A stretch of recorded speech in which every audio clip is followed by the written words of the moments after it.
¿Qué tal, amigos? Bienvenidos a un nuevo episodio de El Viaje del Héroe. Soy Martín, estoy acompañado aquí por Jime, como siempre, y venimos a hablarles hoy día de una película bastante especial que nos va a ayudar a tratar temas que no hemos tocado antes. Exactamente, así es, una película dentro de mis favoritas, que fue chistoso porque en el balance de Spotify de fin de año, tú hiciste esa que todos compartieron, sí.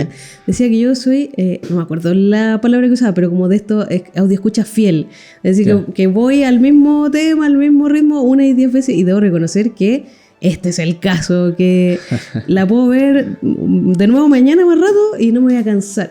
Y a propósito de eso, oye, Martín, tú cuando eras menor o más pequeño también, ¿qué te hubiera gustado? ¿Qué profesión soñabas? Teólogo. Cuando era chico, a ver, veterinario quizá por los animalitos, carreras típicas, pero típicas de cuando uno es niño, en el fondo. Pero astronauta o cosas así nunca pasaron por la mente. O bombero, que también era algo que hartos niños querían tampoco por ese tiempo. ¿Y qué querías ser? ¿Veterinario? Veterinario pensaba, a veces médico quizá, porque andaba con mi equipo de juguete ahí, supuestamente escuchándole los latidos a la gente. Quizá por ahí va la cosa. Mira, qué entrete. ¿Y tú? Carabinera. ¿En serio? ¿Y por qué?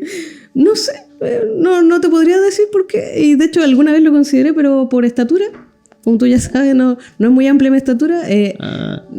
Pero gracias a Dios encontré mi vocación en las humanidades y estoy contenta. Pero sí, no me acuerdo otras cosas, la verdad. Pero eso sí recuerdo y que lo consideré y vi los requerimientos y todas esas cosas. Ahora, usted, señora que nos escucha, ¿por qué partimos con esta pregunta? Sí, porque como decía Jimmy, muchas veces por cosas de nuestra biología nos sentimos limitados por hacer una cosa u otra, y ese es un temazo justamente en esta película que es Gattaca de 1997. Donde el protagonista tiene un sueño, que es convertirse en astronauta, pero que por temas de genética no puede lograr. ¿Sí? Pero antes de ir al argumento, ¿te parece que veamos como lo de afuera de la película? Dale. ¿Tú la ubicabas o no?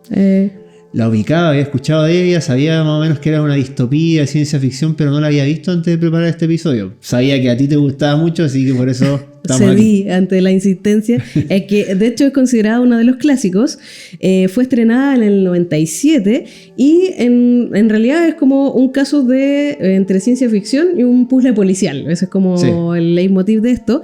Y ahora, cuando fue estrenada, la verdad que fue un fracaso de taquilla, porque ese año se estrenaron otras películas muy potentes y además tuvo muy mala publicidad en el sentido de que era muy...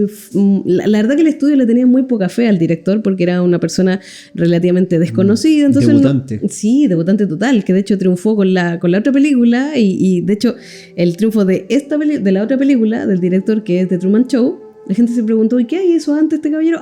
Y cayeron a Gattaca, que de hecho, fíjate tú que la NASA la situó como una de las películas más creíbles para la exploración del espacio, en general cómo se hace ciencia y se gestionan estas cosas, por sobre otros clásicos como Metrópolis, entre otros, muchos del género de ficción. Entonces, es interesante, porque también está en el catálogo de las películas valorables, pero la verdad que a mí no me gustó por nada de eso. ¿Por qué te gusta? Porque es que es muy... estéticamente es muy agradable, no sé si te pasó eso. Como que esta pulcritud de las escenas, también este tema de superación y también quizás porque las distopías es interesante porque te ayuda como a analizar el momento presente y dónde podríamos llegar, que es como una de las preguntas que uno tiene en la vida. De hecho, se contextualiza en un futuro no muy lejano, dice. La idea de hacer que esta es ficción, pero está basada en la ciencia actual y por lo tanto podríamos ir hacia allá.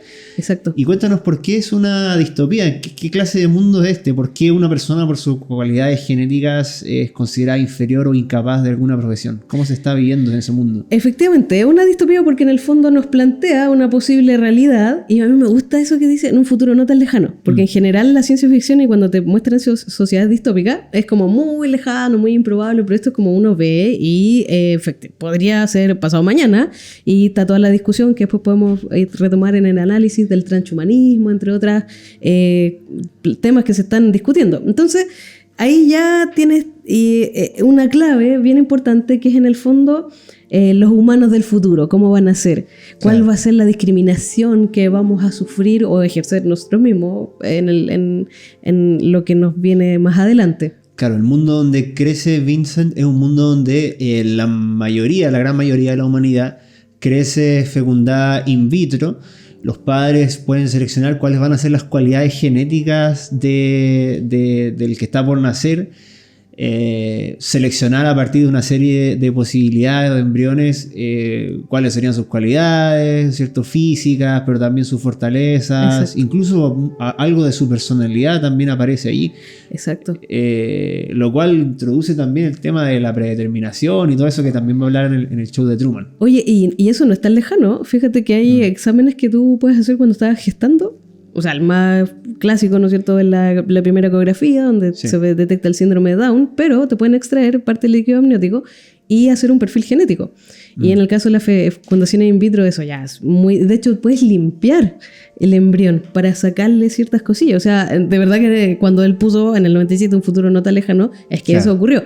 Entonces vamos al argumento de la película. Sí. Son dos hermanos en este mundo en que técnicamente no está establecida la discriminación, solo que hay preferencias. ¿Por qué? Porque se prioriza que los seres humanos vengan a este mundo a través de la fecundación in vitro versus lo natural. Entonces está esta familia en que tiene al primer hijo por la vía natural, a la antigua, entre Vincent. comillas, Vincent, y que sale con algunas dificultades, ¿no es cierto? Tiene una cardiopatía que no es invalidante, es decir, tiene una enfermedad, ahí no deja claro qué es, pero claramente no es tema para su vida futura, y también es bastante corto de vista, es miope me parece, Sí. porque se saca los lentes y no ve nada. Y su expectativa de vida decían que era como de 30 años más o De menos. vida útil, de hecho, dice. De vida útil, De ya. vida útil, como ya el lenguaje muy, muy de máquina. Entonces, la cosa es que este niño, el Vincent, surge ahí y ya empieza con problemas. Entonces, estos padres se arrepienten y deciden optar por la vía más socialmente validada, que es la fecundación in vitro, y tienen a Anton, el segundo hijo, que es increíble, que es un válido. Qué interesante la palabra que usan. Sí. Están los inválidos y los válidos. Entonces, ¿esto qué implica?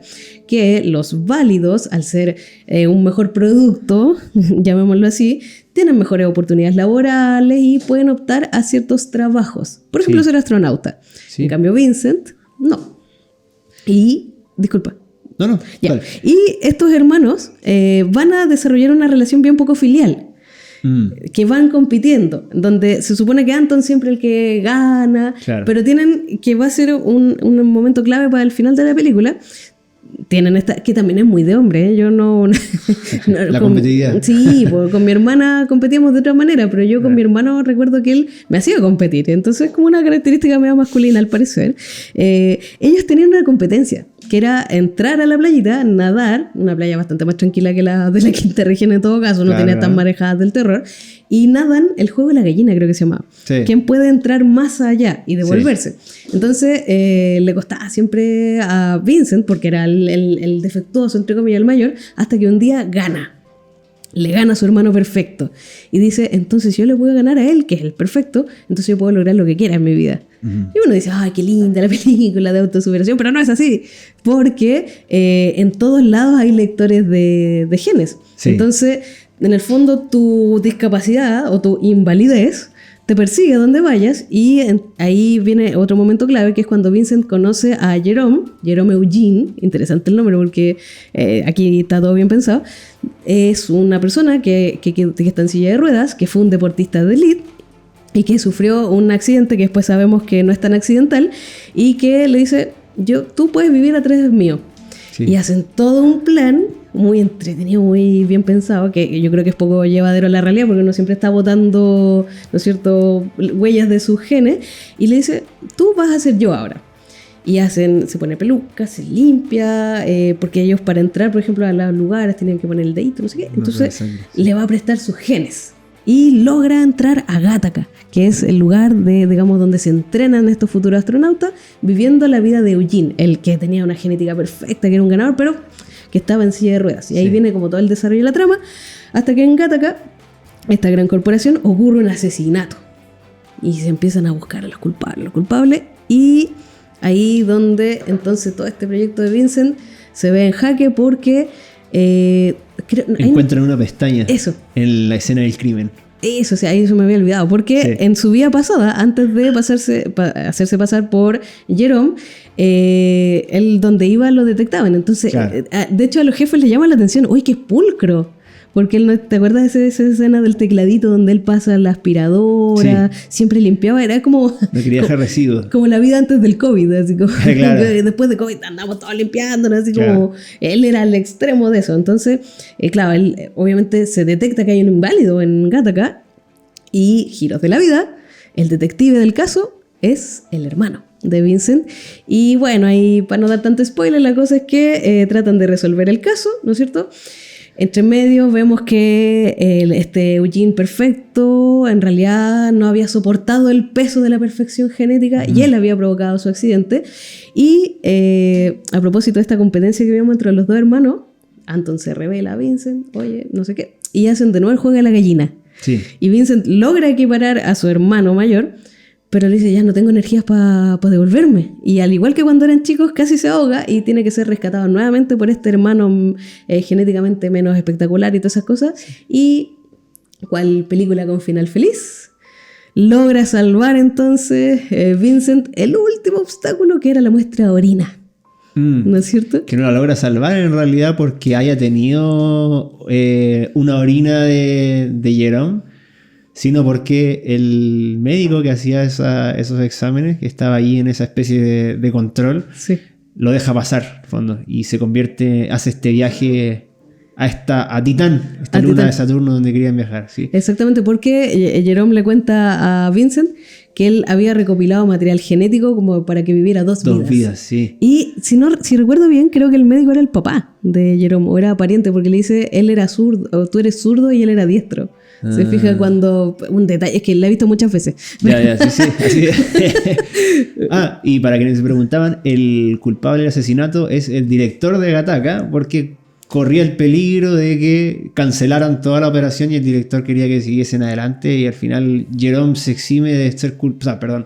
Vincent queda eximido de esos cargos, pero sigue siendo una especie de fugitivo, un buscado, y para el final tiene este final feliz de lograr con su sueño. Su sueño, a pesar de que un acto involuntario, digamos, y toda su genética hablaba de lo contrario.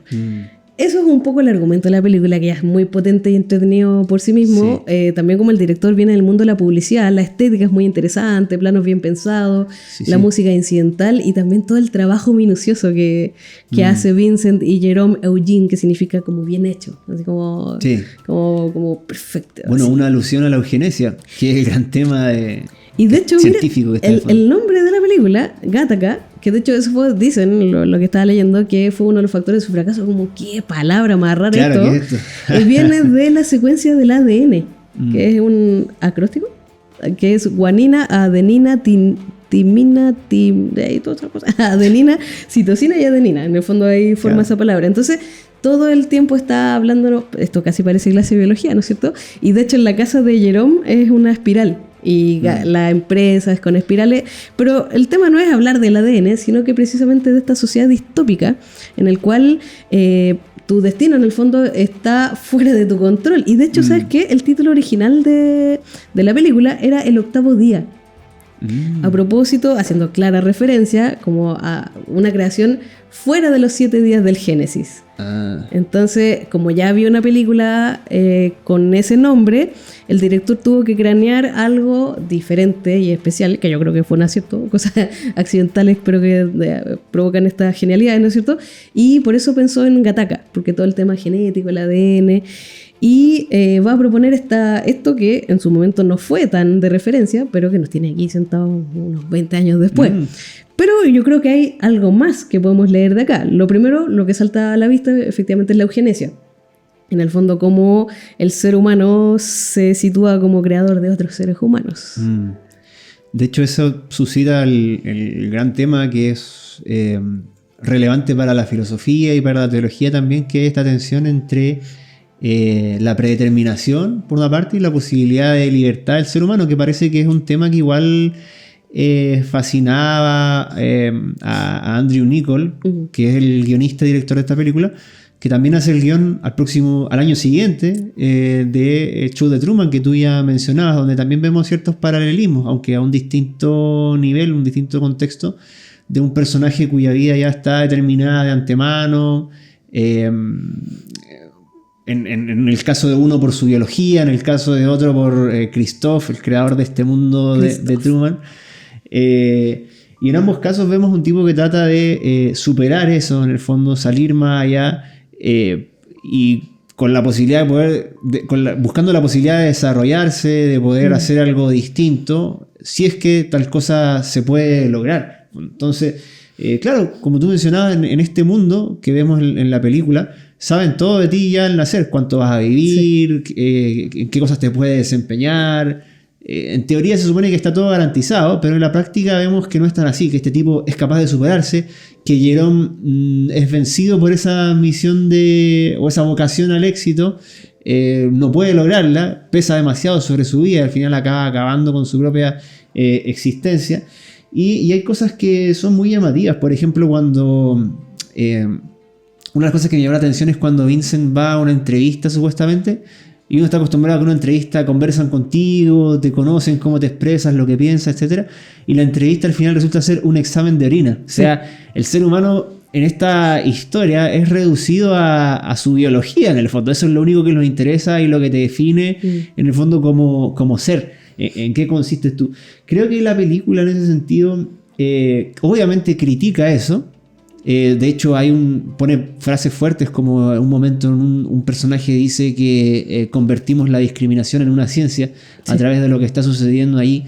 Y creo que la película, a través de la vida de Vincent, trata de proponer una visión más trascendente del ser humano. Y eso obviamente es un punto de encuentro con la antropología cristiana, que dentro de muchas otras visiones religiosas del ser humano, si bien afirmamos la validez y la bondad de lo corporal, de lo biológico, también afirmamos una realidad espiritual para el ser humano que es esencial a su persona. En ese sentido es interesante que el apellido de Vincent sea Freeman, así como hablamos de Eugene, ¿no es cierto?, y la eugenesia.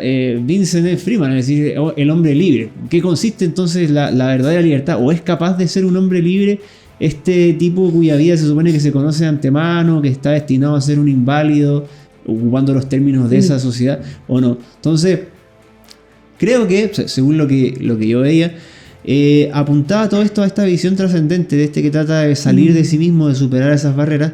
Y qué mejor metáfora que ir con destino al espacio, ¿no es cierto?, a otro mundo, dentro de las posibles metáforas de más allá o cielo, como se le quiera llamar, dentro del mundo de la ciencia ficción. El ir al espacio es una de las más comunes.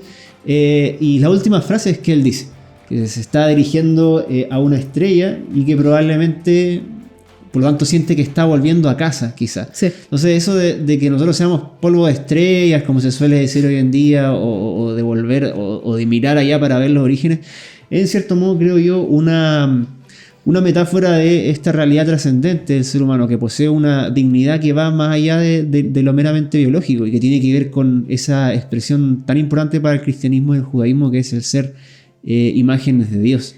Es cuando tú comentabas, yo precisamente estaba pensando en lo mismo, en el tema de ser imagen y semejanza, que yo me acuerdo cuando recién empezaron a salir todas estas noticias de eugenesia o de clonación, se levantó pero toda esta discusión ética, de bioética, claro. En el fondo, cuáles son los límites de intervenir en la configuración de los seres humanos. Y también es interesante porque si lo hacemos otra bajada, está todo el tema y plantea la discusión del transhumanismo, que en el fondo, como la tecnología y aplicándola a la genética, nos puede generar como humanos de mejor calidad, llamémoslo así.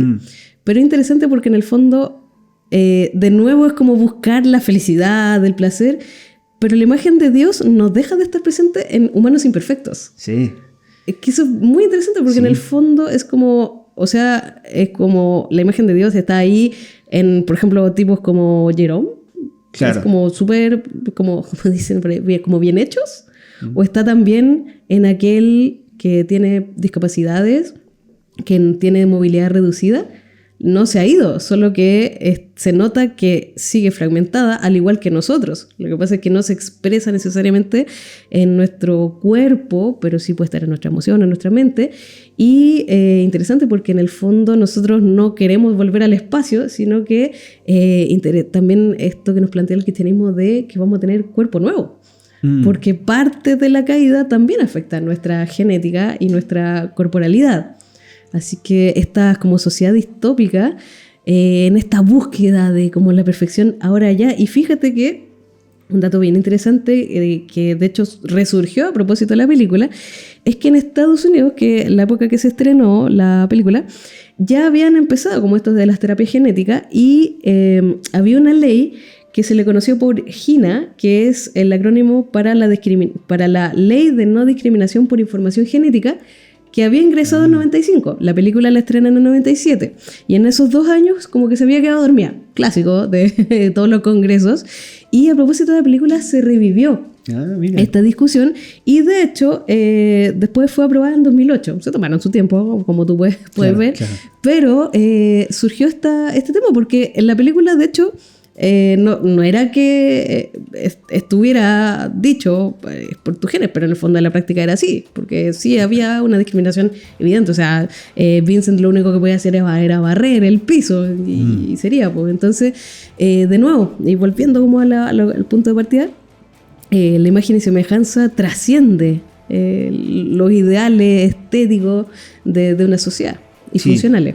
Sí, bueno, de hecho en esta sociedad reducida a lo biológico, que es la que nos muestra Gattaca, donde se hace esta distinción tan marcada entre válidos e inválidos, es una sociedad que nosotros podríamos decir no hay lugar para la gracia en términos teológicos. Uno queda reducido a ese estado caído, ese estado de deformidad o de enfermedad.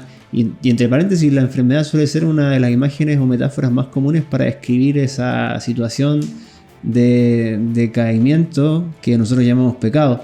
Entonces es interesante que, como tú bien decías, la imagen de Dios no se encuentra solamente en las personas espectaculares, podríamos decir, sino en el ser humano por ser tal. Y eso nos hace volver también a Jesús y el trato que él tenía con los inválidos no solamente desde el punto de vista físico, sino también social. Él sentándose a la mesa con pecadores, de lo cual era acusado, acercándose a ellos y restaurándolos, muestra que Dios no hace acepción de personas, que es parte esencial también del mensaje cristiano más original. Entonces, en esa sociedad no hay un lugar para la gracia porque quedamos reducidos a una naturaleza, en el fondo, que traemos con nosotros al nacer y no podríamos cambiar. Vemos en Jesús la posibilidad de algo distinto, de ser definido no por eso, no por el pasado, sino por algo nuevo. Exacto. Que nos viene de Dios, al igual que esa imagen original también nos viene de Él. Y que la sanidad no es la única meta, en el fondo. Tu valor no pasa por cuán bien o cuán mal funcione tu cuerpo, sino por lo que Dios ha puesto ahí. Y muchas veces las dificultades físicas van a ser una forma de humillación, como por ejemplo lo escribe Pablo, que no se sabe qué era lo que le afligía el cuerpo, pero en el fondo tú no estás condicionado por esta situación. Puede plantearte más desafíos. Y bueno, claro, ese es como el mensaje humanista de la película, como se superó, le ganó al destino. Pero en realidad la ética cristiana está, no sé si resignación, pero entender que la providencia estamos todos invitados a la mesa, pues, como a pesar de, no solo los válidos. Exactamente.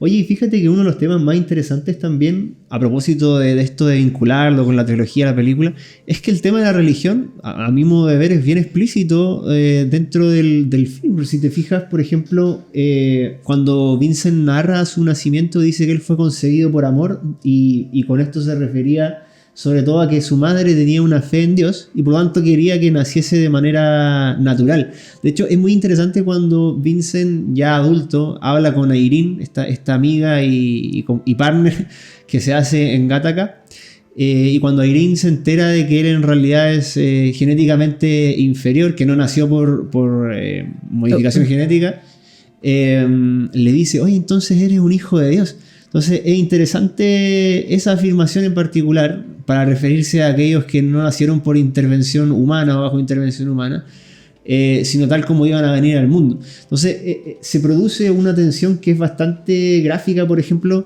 en la contraposición entre el nacimiento de Vincent, el primer hijo de este matrimonio, y Anton. Vincent nace y se enfoca el crucifijo que tenía la mamá, es un ambiente como bien religioso, bien de fe. Y Anton, cuando van a hacer, lo que se enfoca es a los papás frente a una computadora eligiendo qué es lo que va a tener su hijo. Entonces, esa tensión entre, por un lado, tener fe, por un lado, depender meramente de la ciencia, que es el famoso dilema de aparente entre ciencia y religión, también está presente, yo creo, de fondo a lo largo de la película. Entonces, yo creo que también muchos cristianos se hacen la pregunta de ¿qué tanto depender de lo uno o de lo otro? O si acaso hay que elegir entre lo uno y lo otro. Algunos, por ejemplo, lisa y llanamente rechazan no solamente la eugenesia, sino cualquier otro tipo de intervención médica, como por ejemplo transfusiones de sangre o cosas por el estilo, por motivos religiosos.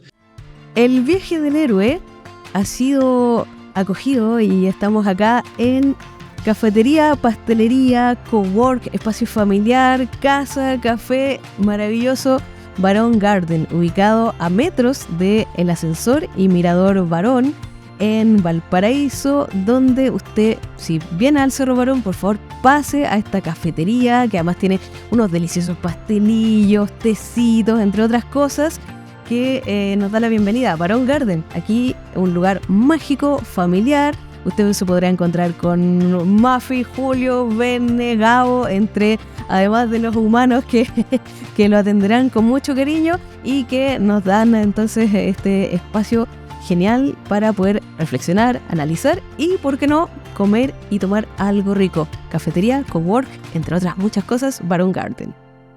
Y en el otro extremo, los que aceptan cualquier cosa, cualquier innovación científica o médica a ojos cerrados, sobre todo con la famosa excusa de, si Dios lo permite, entonces, qué bueno, aceptémoslo porque por algo Dios lo permite.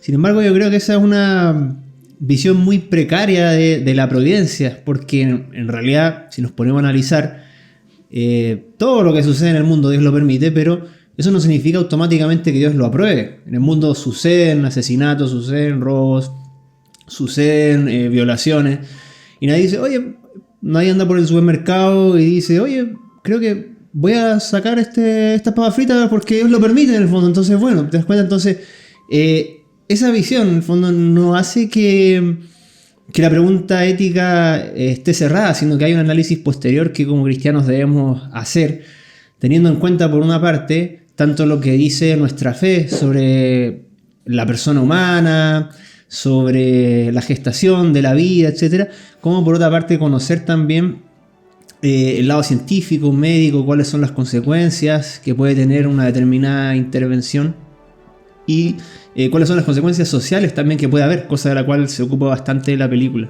Exactamente. Bueno, dentro de nuestra cosmovisión es precisamente ser entendidos de los tiempos, distinguir, y las producciones cinematográficas también nos dan cuenta de tiempos presentes y futuros eventualmente. Así que los dejamos invitados a suscribirse, a darle like, ¿no es cierto?, y compartir este video podcast, El viaje del héroe, y si tienen algún comentario, alguna sugerencia de otra película, bienvenido es. Sí, pues vayan a ver Gattaca, vean después el show de Truman, comparen ambas obras del mismo guionista y luego nos comentan qué les pareció. Que estén muy bien. Chao, Jimé.